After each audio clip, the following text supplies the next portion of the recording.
হিমাচল প্রদেশের ব্যারট ভ্যালির কাছে অবস্থিত একটি ছোট্ট গ্রাম, যা এতটাই রিমোটলি লোকেটেড এখানে কোনো সুবিধা পৌঁছাতেও অনেক সময় লেগে যায়।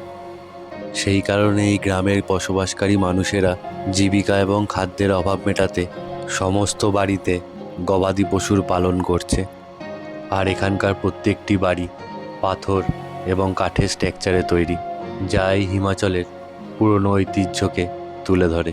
চলো তবে ঘুরে দেখে নিই পোলিং ভিলেজ। আজ ভোরবেলা একাই বেরিয়ে পড়েছিলাম এই ব্যারট ভ্যালির ভ্রমণে। 2 কিলোমিটার যাওয়া এবং 2 কিলোমিটার আসা নিয়ে টোটাল 4 কিলোমিটার পথ হেঁটেছি আজকে সকালেই। আর তা সমস্ত কিছু পেয়ে যাবে আমার আগের ভিডিওতে। আর এই আগের ভিডিওর লিংক দিয়ে দিলাম ডেসক্রিপশানে, দেখে নিতে পারো। আর ওখান থেকে ঘুরে আসার পর সকলে উঠে গেছিল ঘুম থেকে, তাই আমিও ফ্রেশ হয়ে বেরিয়ে পড়লাম সকলে মিলে একসাথে। প্রথমেই চলে এলাম এই ব্যারট ভ্যালিতে অবস্থিত একটি মন্দিরে। লোকালরা এই মন্দিরটিকে খুবই জাগ্রত বলে মনে করে। বহু প্রাচীন এই মন্দিরটি, যেখানে মাতাজির মূর্তি স্থাপন রয়েছে। আর এই মন্দিরের পিছনেই গড়ে উঠছে নতুন একটি হোমস্টে। আর এই মন্দিরের ভিতরেই আলাদা করে রয়েছে একটি যজ্ঞ করার স্থান। আর একেবারে মন্দিরের পাশেই রয়েছে একটি বড় মাঠ, যেখানে আশেপাশের লোকালরা খেলায় মগ্ন রয়েছে। এই মুহূর্তে এখানে ক্রিকেট খেলার প্র্যাকটিস চলছে, তবে এখানে ফুটবল খেলাও হয়। আর এরই মধ্যে শরীরের থেকে বড় ব্যাট নিয়ে নেমে পড়ল রেয়ানো। এই মাঠের পাশেই রয়েছে একটি ছোট্ট ঝর্ণা। এই জায়গাটি আমাদের হোটেল থেকে 2 থেকে 3 মিনিটের হাঁটা পথে, সেই কারণে পায়ে হেঁটেই ঘুরে দেখে নিলাম এই জায়গাটি। এখানে বেশ কিছুটা সুন্দর সময় কাটিয়ে বেরিয়ে পড়লাম এবার। এই ব্যারট ভ্যালি থেকে মাত্র 7 থেকে 8 কিলোমিটার দূরে অবস্থিত একটি গ্রাম রয়েছে, যার নাম পোলিং ভিলেজ। দূরত্বটা 7 থেকে 8 কিলোমিটার হলেও সময় লাগবে অনেকটাই, প্রায় 2 ঘন্টা মতন। আর তার কারণ পাহাড়ের দুর্গম রাস্তা। ভিডিও শুরুতেই তোমাদের বলেছি যে এই পোলিং ভিলেজ এতটাই রিমোটলি লোকেটেড যে এখানে কোনো রকম সুবিধা আসতে অনেকটা সময় লেগে যায়। আর আজ আমাদের এই দুর্গম রাস্তাকে অতিক্রম করে চলতে হবে, সেই কারণে সময়টা অনেক বেশি লাগবে। তবে চারিধারে এই পাহাড়ের অপরূপ সৌন্দর্যতা এই কঠিন রাস্তাকেও হার মানিয়ে দেয়। রাস্তাটি এতটাই সরু যে অপোজিট সাইড থেকে কোনো গাড়ি এলে সাইড দেওয়া খুবই মুশকিলের হয়ে পড়ে। তোমাদের আরেকটা কথা জানিয়ে রাখি, এই ব্যারট ভ্যালিতে মানুষের জীবিকা ম্যাক্সিমাম নির্ভর করে চাষের উপরে। আর এখন বিগত কয়েক বছর ধরে বেশ কিছু ট্যুরিস্ট আসা চালু হয়েছে এখানে, সেই কারণে এই স্থানের মানুষের ট্যুরিজমটাও হয়ে উঠেছে একটি সোর্স অফ ইনকাম। এই ব্যারট ভ্যালিতে রয়েছে অনেকগুলি জলবিদ্যুৎ কেন্দ্র, যা এই সম্পূর্ণ ব্যারট ভ্যালির বিদ্যুতের চাহিদা পূরণ করে। তাছাড়া আশেপাশে কিছু গ্রামেরও বিদ্যুতের চাহিদা পূরণ করে।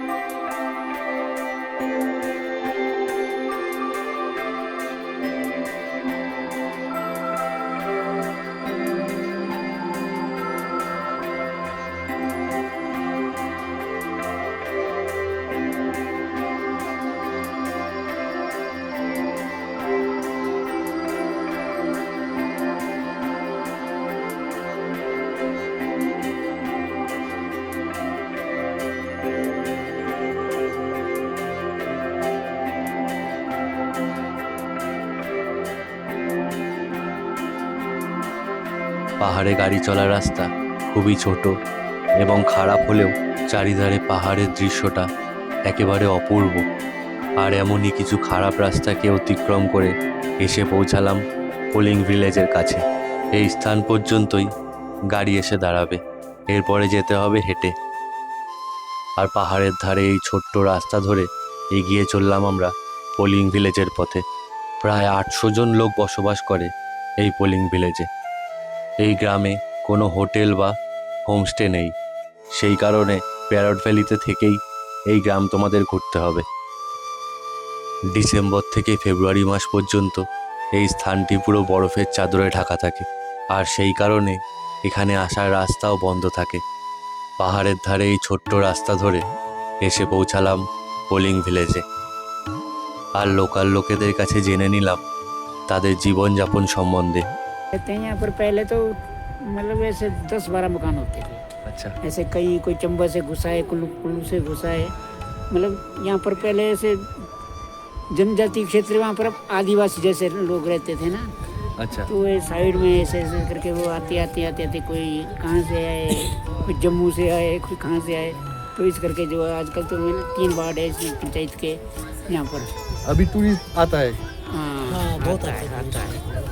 इधर रहने का कोई जगह कोई नहीं है प्रबंध नहीं है ना। ना? अभी नहीं है। एलवाड़ी में 1-2 हम एलवाड़ी में जाकर के हमने वो कैंप देखा है मैंने।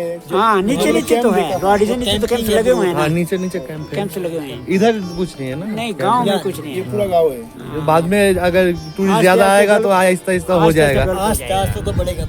तो यहाँ से छोटा सा मंदिर भी है, जहाँ से पैदल जाना पड़ेगा वैसे। अच्छा, तो आप तो नहीं कौन सा भगवान जा का भी सकते मंदिर हैं, है? वैसे 2 किलोमीटर जाना पड़ेगा। कौन से भगवान का मंदिर है? भगवान का नहीं, ऐसे लोकली मंदिर भी अच्छा, आकर अच्छा। देखते हैं, हम मानते हैं। अच्छा काफी अच्छा मानते हैं हम अच्छा। वैसे। नाम क्या है आपके इष्ट का?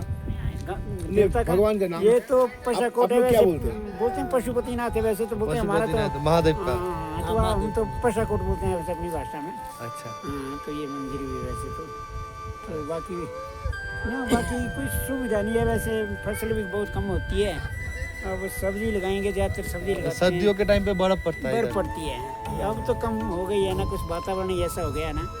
तो अभी ज्यादा बर्फ नहीं पड़ती नहीं पड़ती है, 1.5 फुट पड़ती है, पहले 5-5 फुट तक पड़ जाती है। अच्छा,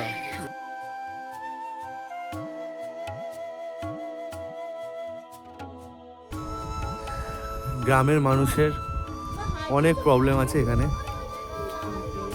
তবে সবই প্রবলেম সরকারের থেকে। সরকার যদি এখানে আরও কিছু সুবিধা দেয় তাহলে অনেক সুবিধা হয় এদের, সেটাই জানতে পারলাম এখানে এসে।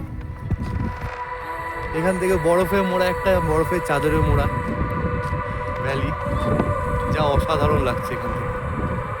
সেই বরফের চাদরের ওখানেও তোমরা যেতে পারো, তবে যেতে গেলে অনেকটা ট্র্যাক করে যেতে হবে এখান থেকে।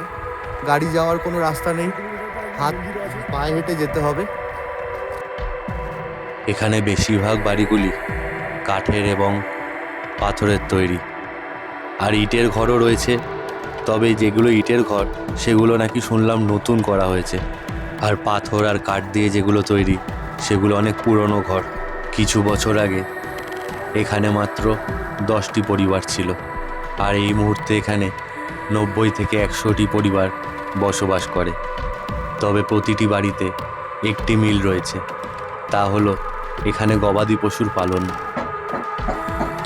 এখানে গবাদি পশু বলতে গেলে গরু।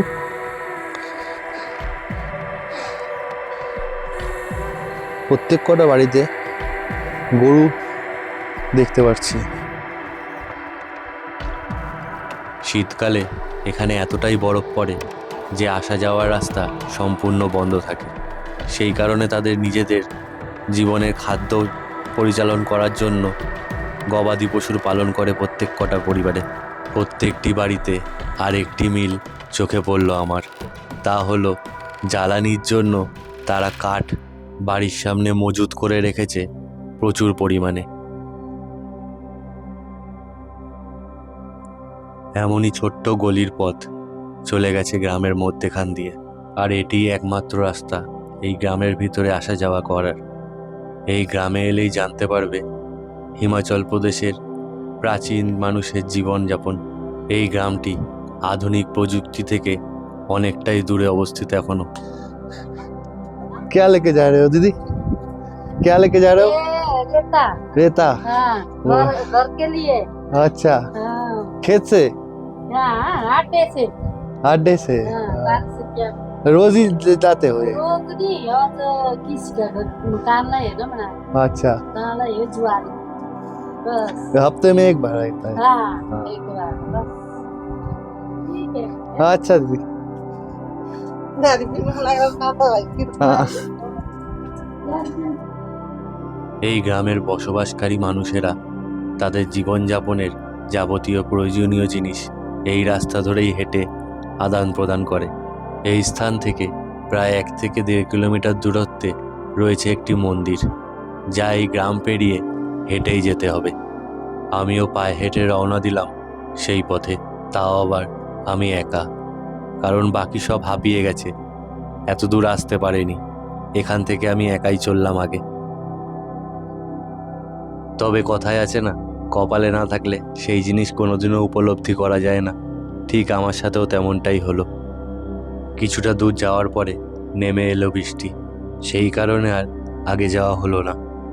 তবে 2জন বন্ধু পেয়ে গেছিলাম এ যাত্রায়, তাদের সাথে একটু দেখা করিয়ে দিই।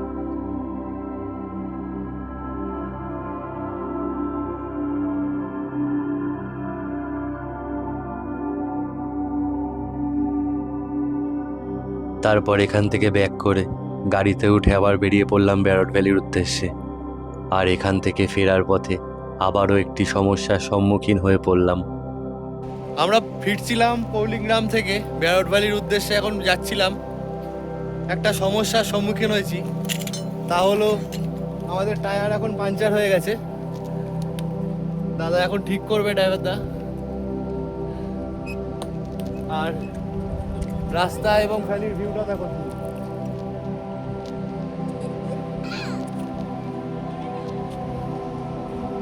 এখানে নিচে আমাদের গাড়ি দাঁড়িয়ে, আমি অনেকটা উপরে উঠে এসেছি। এখান থেকে মাউন্টেনের ভিউটা দেখো। আর এই উপরে উঠেই দেখা পেলাম কিছু সংখ্যক ভেড়ার। এই ভেড়াগুলি যারা পোলিং ভিলেজে থাকে তাদেরই। এখানে এদের খাওয়ার কমপ্লিট হয়ে গেলে আবার তাদের নিয়ে চলে যাবে গ্রামেতে। পর্বতের বরফ গলা জল এটি। লোকটি তো পার হয়ে গেল, জল এতই ঠান্ডা যে ভেড়াগুলো আর যেতে চাইছে না। প্রায় 15 থেকে 20 মিনিট সময় লাগলো গাড়ির টায়ার ঠিক করতে। তারপরে আবারও বেরিয়ে পড়লাম। আর ব্যারট ভ্যালি যাওয়ার পথে রাস্তার ধারেই পড়বে একটি ঝর্ণা, যেখানে তোমরা নেমে ছবি তুলতে পারো। বেশ ভালোই জলের স্রোত রয়েছে এই ঝর্ণাটির। এখান থেকে আর কোথাও না দাঁড়িয়ে চলে এলাম একেবারে হোটেলে। চলো তবে ব্যারট ভ্যালির এই হোটেলের রুম ট্যুরটা দিয়ে নেওয়া যাক। রুমে ঢুকে একটা কিং সাইজ বেড পাবে, ওয়ার্ডরোব রয়েছে, ওয়ার্ডরোবের সাথেই মিরর রয়েছে। আর এখানে একটা টিভি পেয়ে যাচ্ছ, এখানে 2টো চেয়ার পাচ্ছ, একটা টেবিল। এটি হলো এদের ছোট্ট একটি রিসেপশন। রুমে বসেই ব্যারট লেকের ভিউ উপলব্ধ করতে পারবে। আর এই হোটেলেই দুপুরের লাঞ্চ সেরে বেরিয়ে পড়লাম ব্যারট ভ্যালির আরেকটা সাইডে, যা এখনও এক্সপ্লোর করা বাকি রয়ে গেছে আমাদের। এটি কোনো ঝর্ণা না, তবে কৃত্রিমভাবে ঝর্ণার মতনই তৈরি করা হয়েছে, যা এই ব্যারটের ড্যামের পাশে অবস্থিত। 2 থেকে 3 দিনের জন্য একটু নিরিবিলিতে কিছু সময় কাটাতে চাইলে তাদের জন্য বেস্ট জায়গা এটি। আর একেবারে কোলাহল মুক্ত একটি স্থান এটি। ফ্যামিলি নিয়ে অথবা বন্ধু বান্ধবদের সাথে আর কাপলদের জন্য একেবারে বেস্ট জায়গা। এটা হচ্ছে ড্যাম পুরো, আর এখান থেকে জল বয়ে যাচ্ছে। এটা তাপবিদ্যুৎ কেন্দ্রের একটা ইয়ে হচ্ছে, এখান থেকে তাপবিদ্যুৎ তৈরি হয়। আর এই পুরো ব্যারট ভ্যালিতে এই ড্যামের যে জলবিদ্যুৎ তৈরি হচ্ছে, পুরো ব্যারট ভ্যালিতে ইলেকট্রিক সাপ্লাই করে।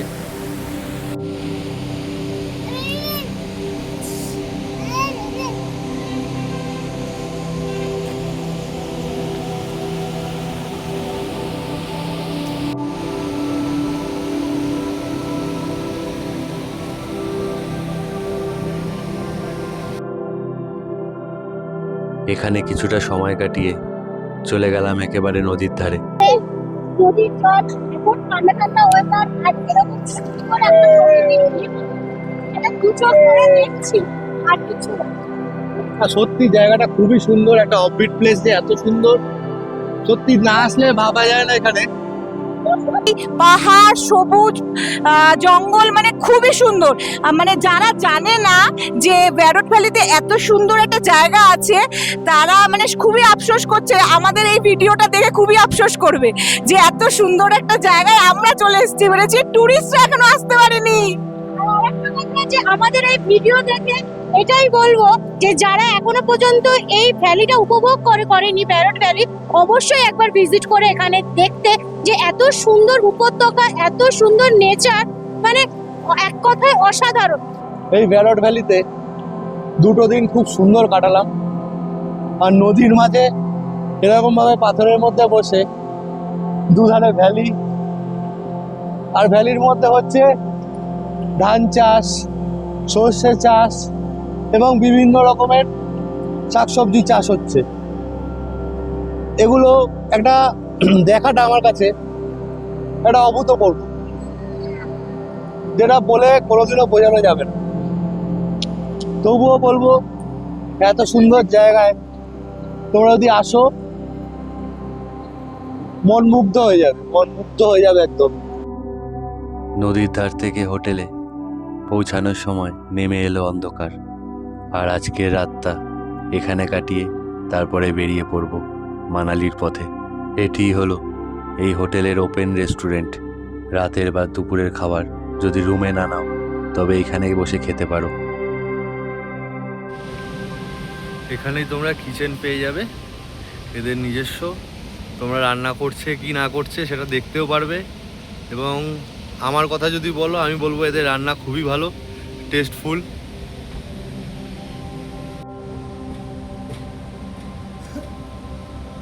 আর এখানেই রাত্রির বা দুপুরের লাঞ্চ বা ডিনার করতে করতে একটা সুন্দর ভিউ পাবে। পাশেই ড্যাম রয়েছে ব্যারট ভ্যালির। তবে আজকের ভিডিওটা আর বাড়ালাম না। যদি ভিডিওটা ভালো লেগে থাকে অবশ্যই লাইক এবং বন্ধুদের সাথে শেয়ার করতে ভুলো না। আর এখনই সাবস্ক্রাইবটা করে দাও, কারণ এমন অনেক নতুন নতুন জায়গা তুলে ধরবো তোমাদের কাছে। আজ তবে এটুকু, দেখা হচ্ছে নেক্সট ভিডিওতে।